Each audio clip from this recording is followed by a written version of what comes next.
I guess it's time to start taking down some more plaster because this is the last plaster removal update I have for you guys on my camera roll right now. This is the landing on the second floor.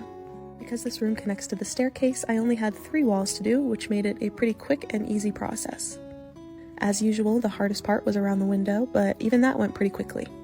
I've learned to start on the exterior walls because they're usually the hardest. They have blown in insulation in them from the previous owner, and because the wall is not empty, it is harder to break the keys off the back of the plaster into the wall.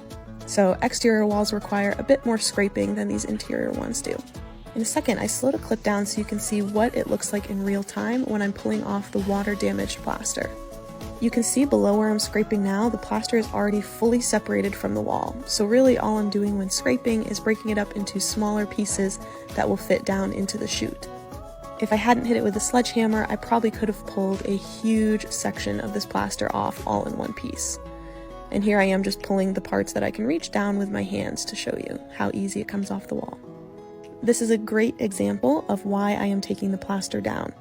A majority of the walls and ceilings in this house have water damage to some degree.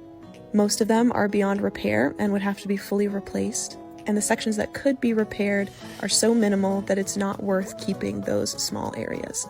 I've had a lot of people say they're upset I'm taking the plaster down, saying it's ruining the integrity of the house, but trust me, I would not be spending all of this time taking the plaster down if it was not something that needed to happen.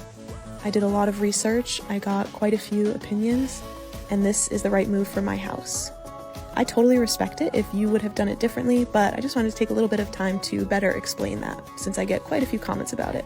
These are the satisfying switches that I showed in the video I posted a few days ago. I did cap the wires, but apparently I forgot to hit record, so you're gonna have to take my word for it. But once that was taken care of, I was able to finish scraping this little section of wall. In all, this room took me about 2 hours to complete, and I must say I'm pretty proud of how quick my cleanup process is now. I've been working on it. I did not do a sweep in here because I still have more plaster removal to do on this floor, so it's just gonna get crazy dusty again. But when it is time for a sweep, I promise I will post the footage for you guys. Now it's time to move to the back half of the second floor.